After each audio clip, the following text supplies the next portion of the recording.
بالفيديو هذا راح اشرح لكم طريقة تبديل دهن الماكينة وفلتر دهن الماكينة حق السيارة هذه.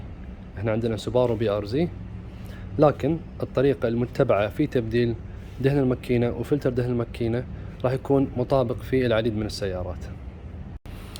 متى ابدل دهن الماكينة، نوع الدهن، كمية الدهن، هذه الامور كلها راح القاها في كتيب المستخدم اللي موجود في درج السيارة.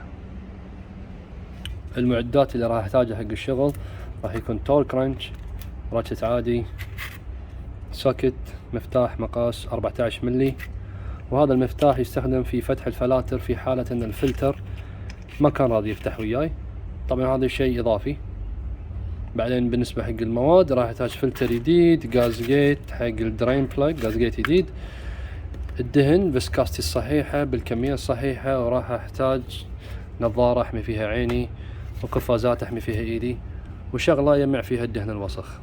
لان الشغل على تبديل الزيت يستدعي دخولي تحت السيارة، فالسيارة رفعتها وثبتها على 4 جاك ستاندز بالنقاط الصحيحة للتثبيت، وتأكدت ان السيارة ثابتة قبل لا ادخل تحت السيارة.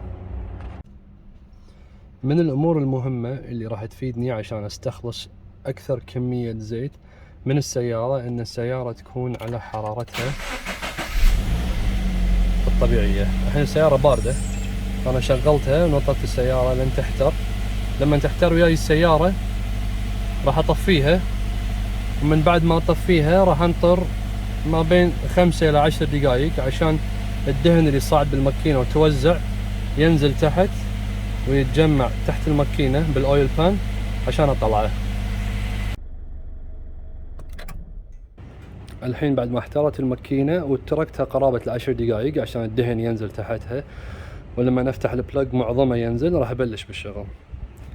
اول شيء راح اسويه خصوصا بماكينة البوكسر هذه بسبب موضع الفلتر اللي هو فوق ومواجه للأعلى، اني قبل لا افتح الفلتر هذا او غطا اللي اعبي منه الدهن، وهذه شغلة انا وايد انصح ان اسويها، ان انظف حوالين الاجزاء هذه علشان متى ما فتحت الغطا او شلت الفلتر الغبار ما يدش داخل.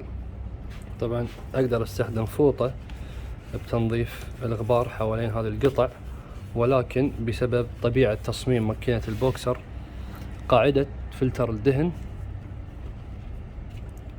صايرة نفس طاسة موجهة للأعلى، فساعات وسخ يدش داخلها. أنا أشوف إن أفضل طريقة لتنظيفها إني أستخدم ضغط هواء شوية حق اللي عنده كمبرسر هواء، أنفخ أخلي الغبار يطلع من المنطقة هذه قبل لا أفتح الفلتر.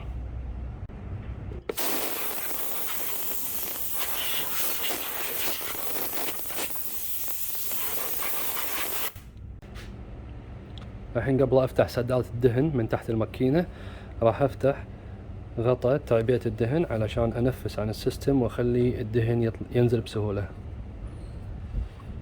طبعا بعد ما فتحتها ما راح أشيلها، راح أخليها بمكانها بس تحسبا إن لا يدش داخل الماكينة غبار، بس كونها مفتوحة راح يساعد بالدهن إنه ينزل من تحت.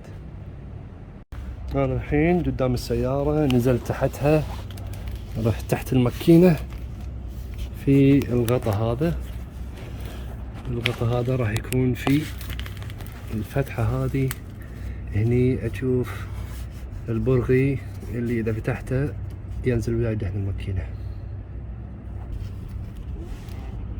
حطيت الطشت هذا تحت الماكينة، جبت الراتشت مع مفتاح 14 علشان أفتح الدرين بلاج.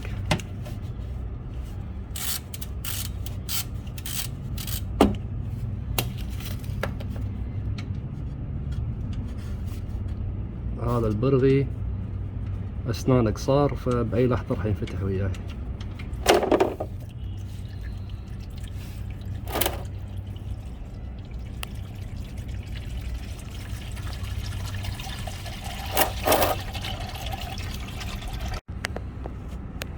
نزل كل الدهن اللي وياي، الحين بس قطرات أخيرة متبقية فأقدر أكمل بالشغل. هذا الدهن القديم، وأنا لما فتحت الدرين بلاج طاح داخل، فراح استخدم المغناطيس هذا علشان أطلع الدرين بلاج من غير ما أحط إيدي بالدهن الحار.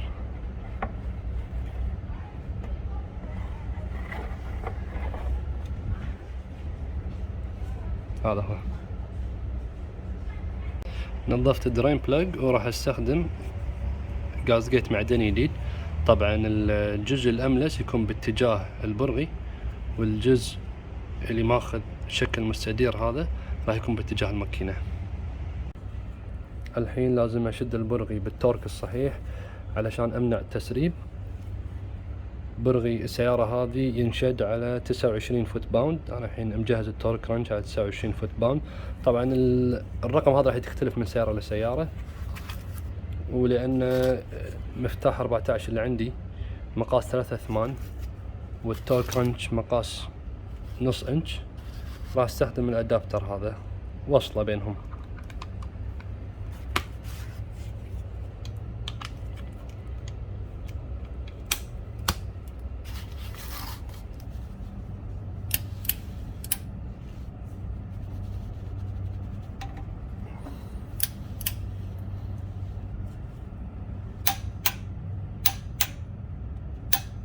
هذه صوت الطقة يعني وصلنا حق التورك اللي نبيه. طبعا الفلتر هذا كان مشدود بقوة المرة اللي فاتت، ففتحتها ما قاعد تتم بالايد، فراح استخدم المعدة هذه علشان افتحها. يركب على المفتاح التماتيك مقاس 3/8 مباشرة. احطه على الفلتر وهو بصورة اوتوماتيكية راح يضيج لين يمسك الفلتر بعدين افتحها.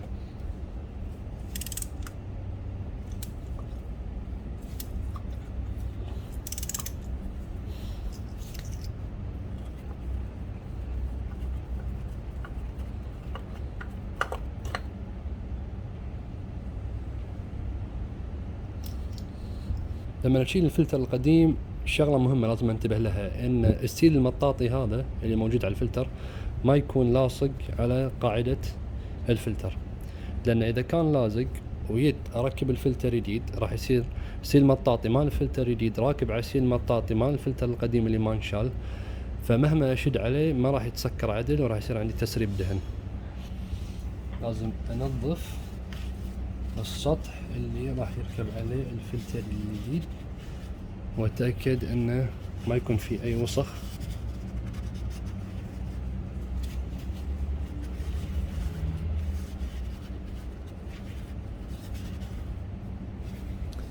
لما بركب الفلتر الجديد لازم ارطب السيل هذا بدهن ماكينة، سواء الدهن الجديد او الدهن القديم ما يضر، لان هذه بس ترطيبه. فائدتها اني لما اركب الفلتر على القاعدة بعدين بشيله بالمرة الجاية ما راح يتقطع السيل هذا وياي ويلزق على القاعدة، وازالة الفلتر راح تكون بسهولة. انا راح استخدم الدهن الجديد علشان ارطب سيل الفلتر الجديد.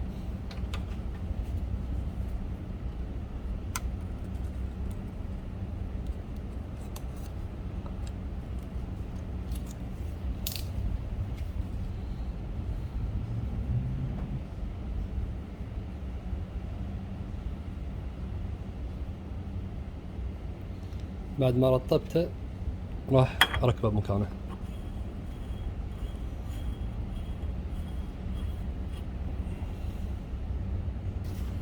الحين بعد ما لفيت الفلتر لين وقف وياي ايش كثر اشده؟ هذا السؤال.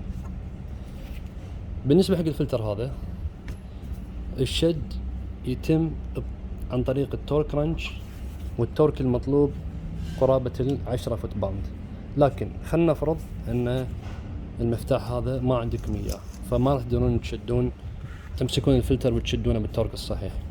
الطريقة الثانية اللي اقدر اسويها عشان اتأكد اني شديت الفلتر بالطريقة الصحيحة، ان الفلتر وهو قاعد يدور مجرد ما يوقف بالصورة هذه لما المطاط يحوش القاعدة بعدها الفه ما بين نص دورة الى 3/4 دورة. دفتر السوبارو يقول 3/4 دورة، لكن بصورة عامة باختلاف انواع السيايير ما بين نص الى 3/4 هذا القدر الكافي من الشد بالايد، وبالصورة هذه يكون الفلتر مشدود وان شاء الله ما يكون فيه تسريب. الحين اخر شيء بقى بالنسبة لي اني اشيل المقطع هذا واعبي الماكينة دهن طبعا المخطى هذا احطه مكان نظيف لانه بعدين راح ارد اسكر فيه وما بي يتوسخ والوسخ يدش داخل الماكينة. وعلشان سهولة صب الدهن بالماكينة راح استخدم المحقان هذا. ماكينة السوبارو هذه تحتاج 5.4 لتر، فلازم اشتري 6 لترات اصب 5 وبعدين باللتر الاخير شوي شوي اصبه لين اوصله حق 4 اجزاء من اللتر.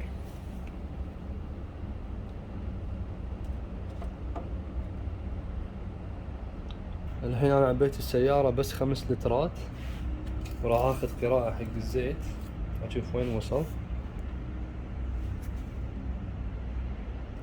طبعا مثل ما هو مبين هني الزيت قراءته يمكن بالكاميرا مو مبين، لكن بالنسبة لي قراءته واصل للنقطة الثانية. هذه اللمعة واصلة للنقطة الثانية، معناته انه 5 لترات كفت الماكينة. الحين هل هذا صحيح؟ في واقع الامر هذا مو صحيح، والسبب في ذلك ان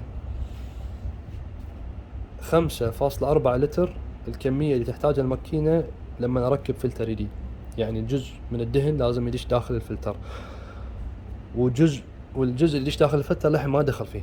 فانا حطيت 5 لترات الحين لازم اسويه عشان احط الكمية الصحيحة من الدهن، اني ادق السيارة سلف، اخلي الدهن يدور بالماكينة، بعدين اطفيها انطر لين الدهن يرد يركد اسفل الماكينة، بعدين اخذ القراءة الصحيحة.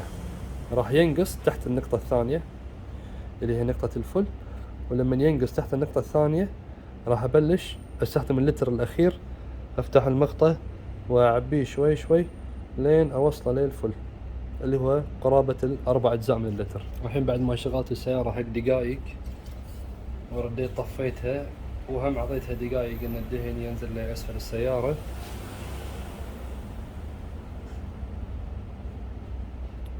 هذا قراءة الدهن واصلة تقريبا على نص المسافة بين الفتحتين.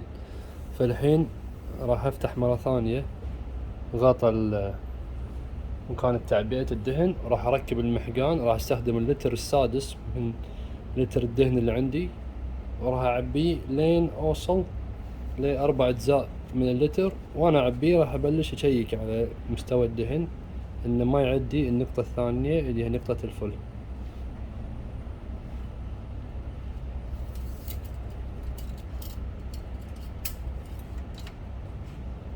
الحين بعد ما عبيت ال4 اجزاء من اللتر اشيك عليه واتأكد هذا هو واصل عند نقطة الفل.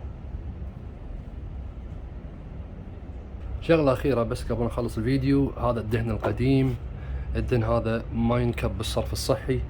أنا الطريقة اللي أسويها إني أستخدم البطول الفاضية هذه مالت الدهن الجديد، وأقدر أستخدم المحقان، أو بالنسبة لي عندي العنق هذا أستخدمه، أرد أصب الدهن داخل البطل هذا وأوديه بالأماكن المختصة بتكرير الدهن.